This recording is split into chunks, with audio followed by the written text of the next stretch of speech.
दोस्तों, हिंदू धर्म में गया जी का क्या महत्व है ये आप सब लोग जानते हैं। गया जी बिहार में है, एक स्थान है। वहाँ पे हिंदू धर्म के जो भी फॉलोअर्स हैं वो जाते हैं, वहाँ पे पिंडदान करते हैं। गांव-गांव से लोग वहाँ पहुँचते हैं। कैसे पहुँचते हैं ये मैं आज आपको दिखाने वाला हूँ। मेरे गांव से कुछ लोग जा रहे हैं गया जी पिंडदान करने के लिए। घर घर जाते हैं, अक्षत छिड़कते हैं, लोग उनको कुछ दान दक्षिणा देते हैं और फिर वो जाते हैं वहाँ अपने पितरों का पिंडदान करते हैं, जो कि हमारे हिंदू धर्म में एक बहुत ही महत्वपूर्ण चीज़ है। हमारे गांव में एक कहावत चलती है कि गया पुत्र जो गया न कीन्हा, मतलब वो बेटे का जन्म निरर्थक हो गया जिसने अपने पितरों के लिए गया जी में जाके पिंडदान नहीं किया। तो ये बहुत ही सौभाग्य की बात होती है। हमारे एक गांव के परिवार के हैं, वो जा रहे हैं आज। देखिए, आपको बाजे की आवाज़ सुनाई पड़ रही होगी। अक्षत नहीं मिल जाते। नहीं, अक्षत वो छिड़कने के लिए खुद ही आते हैं ना। जो अक्षत छिड़कते हैं ना वो, हाँ, तो हम लोग उनको देते हैं। अच्छा परिवार में, हाँ, वो केवल जिस परिवार से हैं, जैसे ये मिश्रा परिवार से हैं, तो केवल मिश्रा परिवार के लोग इनको अक्षत देंगे। बाकी ये पूरे गांव में उस अक्षत को छिड़केंगे। मतलब ये पूरे गांव को बताएंगे कि भाई मैं अपने पितरों का पिंडदान करने के लिए गया जी जा रहा हूँ। कभी कभी होता क्या है, जैसे कोई आदमी छूट गया है, हाँ, कोई आदमी गया जी नहीं जा पाया, किसी कारण से कोई आत्मा भटक रही है, वो उसको भी ये लोग जो है जो जाते हैं साथ में लेकर वो साथ में लेकर के, अच्छा, यहाँ आवाहन, आइए आप हमारे साथ चलिए। अच्छा, अक्षत इसीलिए छिड़का जाता है। अच्छा, जो यहाँ पुरखा पुराने जो हमारे साथ चलना चाहते हैं, हाँ, अच्छा, जो छूटे हो या बिसर गए हो, भूल गए हो, वो सब साथ में जो है आवाहन करके उनको साथ में लेकर 3 पीढ़ी के नाम लीन जाते। जब जैसे आते हैं तो पूछते हैं बाबा परबाबा विद्युत परबाबा। अच्छा, तो विद्युत परबाबा, फिर बाबा, फिर पिता, मतलब अगर पिता नहीं है तो पिता। तो मतलब जब आप गया जी में जाके पिंडदान करते हैं तो आप अपने कम से कम पिछली आप से मिला के चौथी पीढ़ी तक का पिंडदान वहाँ पे पूर्ण होता है। ठीक है, चौथी पीढ़ी तक का कोई अगर पितृ आपका है, जो हिंदू धर्म के हिसाब से जो पितृ हैं, अगर वो उनको सही स्थान नहीं मिला है तो गया जी में जब आप पिंडदान करते हैं तो उनको सही स्थान मिल जाता है। ठीक है, अगर उनकी आत्मा किसी कारणवश भटक रही होती है तो उनको मोक्ष मिल जाता है, मोक्ष मिल जाता है ना। देखो, अभी ये मेरे ताऊ के घर पे आ रही है।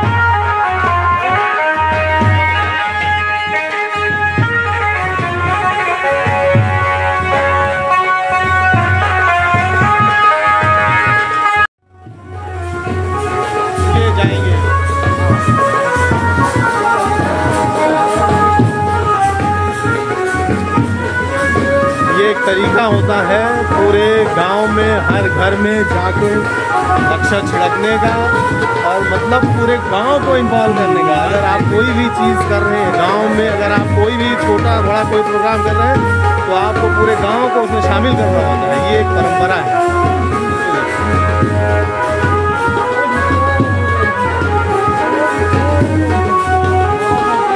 होली पे तो इनको पहचाने नहीं होगे, अभी पहचान लो।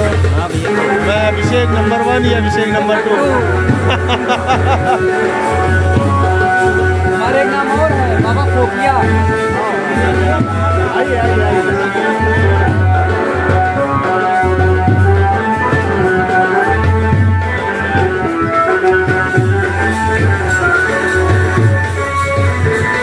अब ये मेरे घर पे आएंगे, यहाँ पे अक्षर छिड़केंगे, यहाँ सबसे मिलेंगे और सबको सूचना देंगे कि मैं गया जी जा रहा हूँ पिंडदान के लिए। अब ये मेरे घर पे आएंगे।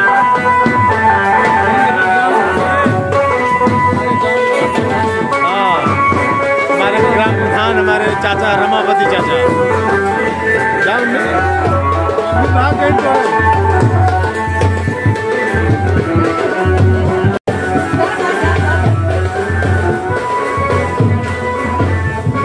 जा सब तो भाभी नहीं आई, कोनो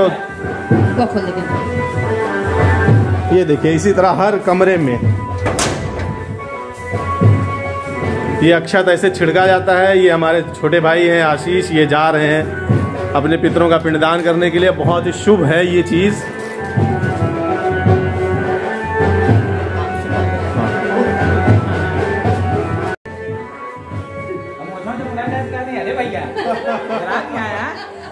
चलो भैया, आशीष बहुत शुभ काम करने जा रहे हैं यार, बहुत शुभ काम करने जा रहे हो, बहुत अच्छा है। जाइए, आपकी यात्रा सफल हो, संपन्न हो। बहुत खुश हुए होंगे, बहुत खुश हुए होंगे। ये ऐसे लोग जाते हैं अपने अपने पितरों का पिंडदान करने के लिए। जब ये लोग जाते हैं ना, लोगों की कलेजा भर आता है। ऐसा लगता है कि धन है वो जिसने अपने पितरों का पिंडदान करने के लिए गया जाना स्वीकार किया। बहुत शुभ चीजें हैं, बहुत शुभ चीजें। ये पूरा गांव आता है विदाई देने के लिए। जो भी इसके महत्व को समझता है, आदमी, औरत, बूढ़ा, बच्चा, जवान, सब आते हैं। जो भी गया जाता है पिंडदान करने के लिए, उसको छोड़ने के लिए, उसको सी ऑफ करने के लिए, उसको शुभकामनाएं देने के लिए पूरा गांव आता है। देखिए, ये मेरा पूरा गांव है सब।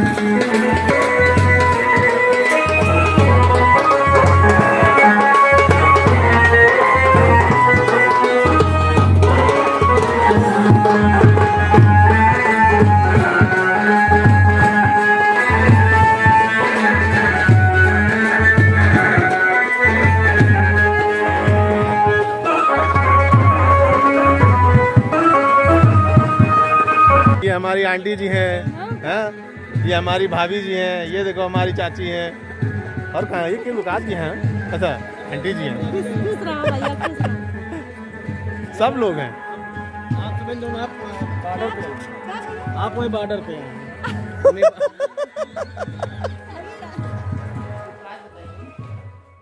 कल जो है आशीष भाई आए थे शाम को, वो गया जी जा रहे हैं पिंडदान करने के लिए। उनकी मम्मी क्यों जा रही साथ है? वो भी पिंडदान करेंगी वहाँ। औरतें भी पिंडदान करती हैं क्या?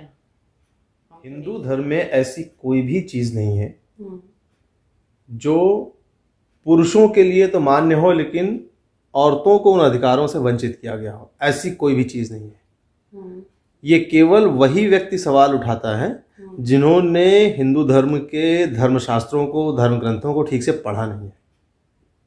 जैसे पिंडदान है, पिंडदान स्त्रियां भी कर सकती हैं। और इसका बहुत बड़ा उदाहरण है कि गया जी में महाराज दशरथ की आत्मा की शांति के लिए, मोक्ष प्राप्ति के लिए माता सीता ने पिंडदान किया था। हाँ, फल्गु नदी के किनारे जब पिंडदान करना था तो भगवान राम और लक्ष्मण ये चले गए थे कुछ सामग्रियां इकट्ठा करने के लिए, और पिंडदान का समय आ गया। तो राजा दशरथ की जो आत्मा थी वो आके पिंडदान की मांग करने लगी।